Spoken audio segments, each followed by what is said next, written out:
Subir sir classroom YouTube চ্যানেলে সকলকে welcome. আজকে আমরা আলোচনা করব নবম শ্রেণীর ভূগোলের একটি অংশ নিয়ে। তোমরা প্রত্যেকেই জানো, যারা নবম শ্রেণীতে পড়ো, যে নবম শ্রেণীর ভূগোলের প্রায় অর্ধেক অংশ জুড়ে রয়েছে পশ্চিমবঙ্গের বিভিন্ন বিভাগ নিয়ে। আমরা আজকে আলোচনা করব পশ্চিমবঙ্গের ভূপ্রকৃতি নিয়ে। পশ্চিমবঙ্গের মানচিত্রটা ঠিক এই রকম দেখতে। পশ্চিমবঙ্গে মোট 23টি জেলা রয়েছে।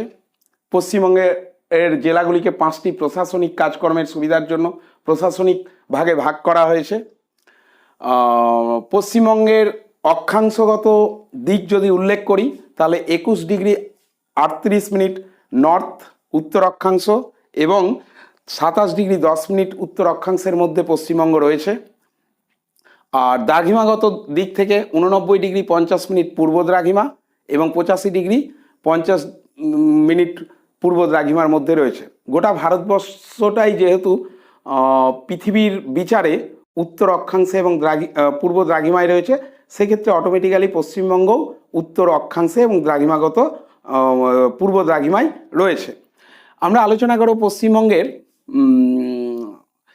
পশ্চিমবঙ্গের ভূপ্রকৃতি নিয়ে। ভূপ্রকৃতি অর্থাৎ পশ্চিমবঙ্গের বিভিন্ন জায়গার মাটি কেমন, সেখানকার মাটি সমভূমি না মালভূমি না পার্বত্য না বদ্বীপ, এসব নিয়ে আলোচনা করা হয়, যেখানে তাকেই ভূপ্রকৃতি বলে। ভূপ্রকৃতিক বিভাগ অনুযায়ী পশ্চিমবঙ্গকে মোট 3টি বিভাগে ভাগ করা যায় প্রাথমিকভাবে। এক হচ্ছে উত্তরের পার্বত্য অঞ্চল, 2 পশ্চিমের মালভূমি অঞ্চল এবং সমভূমি অঞ্চল। আমরা যদি ম্যাপে দেখি উত্তরের পার্বত্য অঞ্চল কোন দিক, উত্তরের পার্বত্য অঞ্চল ঠিক দার্জিলিং, কালিম্পং জেলা, আলিপুরদুয়ার জেলা, জলপাইগুড়ি জেলা অংশ নিয়ে হচ্ছে উত্তরের পার্বত্য অঞ্চল। নেক্সট হচ্ছে পশ্চিমের মালভূমি অঞ্চল, ঠিক মেদিনীপুর, পূর্ব মেদিনীপুর, পশ্চিম মেদিনীপুর, ঝাড়গ্রাম, পুরুলিয়া, এইসব জায়গাগুলো নিয়ে হচ্ছে তোমার মালভূমি অঞ্চল। এবং উত্তরের পার্বত্য অঞ্চল এবং পশ্চিমের মালভূমি অঞ্চল বাদ দিয়ে যতটা বাকি রয়েছে সবগুলোকেই বলা হয় সমভূমি অঞ্চল। তাহলে আবারও বলি, উত্তরের পার্বত্য অঞ্চল, 2 পশ্চিমের মালভূমি অঞ্চল, 3 সমভূমি অঞ্চল।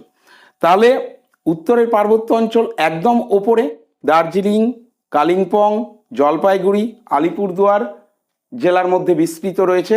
হিমালয় পর্বতমালার পূর্ব দিকের অংশ এবং আমাদের পশ্চিমবঙ্গের মধ্যে উত্তরের পার্বত্য অঞ্চল। পশ্চিম দিকে রয়েছে পশ্চিমের মালভূমি অঞ্চল, পুরুলিয়া, ঝাড়গ্রাম, মেদিনীপুর, এসব নিয়ে।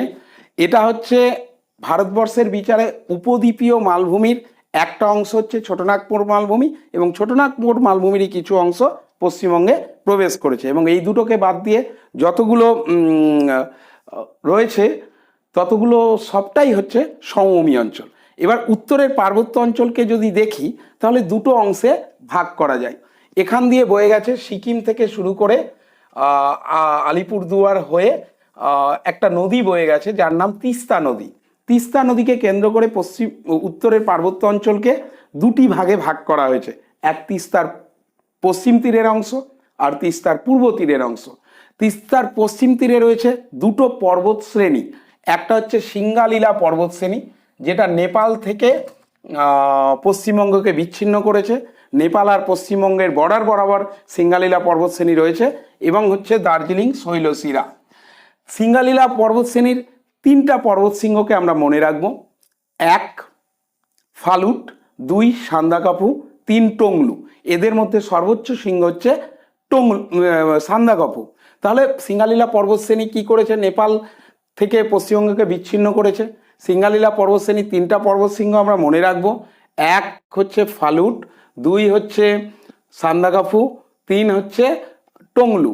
এদের মধ্যে সর্বোচ্চ শৃঙ্গ হচ্ছে সান্দাকফু, যেটা পশ্চিমবঙ্গের সর্বোচ্চ শৃঙ্গ।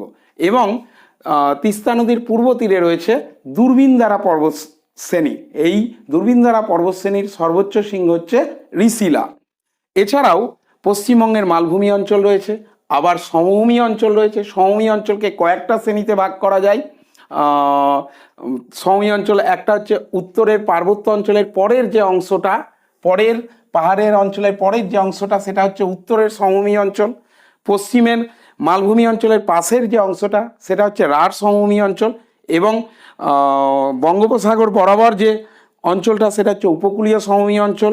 দক্ষিণ 24 পরগনার সুন্দরবন এলাকা নিয়ে যে সমভূমি রয়েছে সেটা হচ্ছে সুন্দরবন সমভূমি, আর বাদবাকিটা হচ্ছে বদ্বীপ সমভূমি।